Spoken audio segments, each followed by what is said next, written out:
आपने वो डॉक्टर साहबा का नाम लिया और डॉक्टर साहबा को पूछे कि आप इस तरह रोती हैं कि जी मैं तो बड़ा अपना वो स्कॉलरशिप में पढ़ी हूँ, तुम्हारे नॉर्वे का टिकट कौन देता है, तुम्हें पैसा कौन दे रहा है, तुम्हारे जलसों का खर्चा कौन उठा रहा है, ये जो यहूदो हनूद है ये तुम्हें इतनी सपोर्ट क्यों करते हैं। We wish to welcome Dr. Maran Baloch as chief guest of the Indian Republic Day. अब हम सोचेंगे कि हाँ, now everything is completed a full circle. That will be justice. Jaffar Express के ऊपर हमला होता है, उन दहशतगर्दों की लाशों से तुम्हारा क्या ताल्लुक है, वो तो दहशतगर्द है, उन्होंने औरतों को, बच्चों को, लोगों को मारा है और अपने ही जलसों में अपने ही लोगों को मरवा के उनकी लाशें लेके फिर तुम सियासत करती हो, तो तुम क्या हो, तुम खुद भी दहशतगर्द की प्रॉक्सी हो। ये सब कितना तो हिंदुस्तान है और आपको बलूचिस्तान के अवाम को ये मालूम होना चाहिए कि हिंदुस्तान की ना पाकिस्तान से कोई हमदर्दी है ना बलूचिस्तान से कोई हमदर्दी है।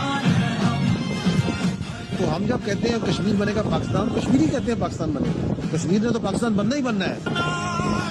पाकिस्तान की आवाम और पाकिस्तान की जो अफवाज है ना, there is nothing in between, they are like this.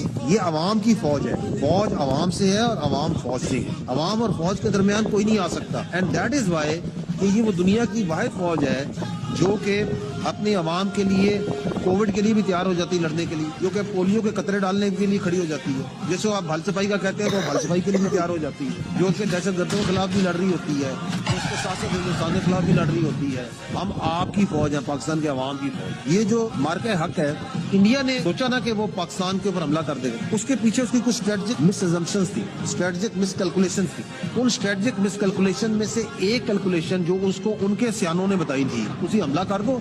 Pakistan की अवाम और पाकिस्तान की फौज तो आपस में साथ ही नहीं है। जिस तरह कुछ किसी सियाने ने उन्हें यही बताया था कि आप सर हमला करें और आप देखें यहाँ पे ये दहशतगर्द जोन से है ना, ये इधर से ऐसा बड़ा मास खड़ा करेंगे कि इनको समझ नहीं आनी कि आपसे लड़े या दहशतगर्दों से लड़े। तो उन्हें ये भी कहा था कि सर देखें आप हमला करें, इनकी कोई हालत ही कोई नहीं है, ना इक्विपमेंट है, ना ये लड़ सकते हैं, ना इनके पास कोई चीज है, आप माशाल्लाह इतने तगड़े हैं, आप तो बेहतरीन, आप हमला करें, देखें आप मारेंगे इनको बहुत। एक किसी सियाने ने इनको ये भी कहा था कि आप हमला करें, पाकिस्तान के साथ कौन खड़ा होगा, ना चाइना खड़ा होगा, ना सऊदी अरब, ना अमेरिका, कोई नहीं सर, ये तो सब इनको छोड़ गए। सर आप हमला करें, आप जो झूठ बोले, आप मारे बच्चों को, औरतों को, मसाजिद को, आपका मीडिया बड़ा तगड़ा है, आप बहुत बड़े, आपकी दुनिया में बड़ी वेटेज है, आप जो कहेंगे वो बिक जाएगा। तो किधर गई वो पांचों एजम्पशंस, वो मिट्टी में गई या नहीं गई।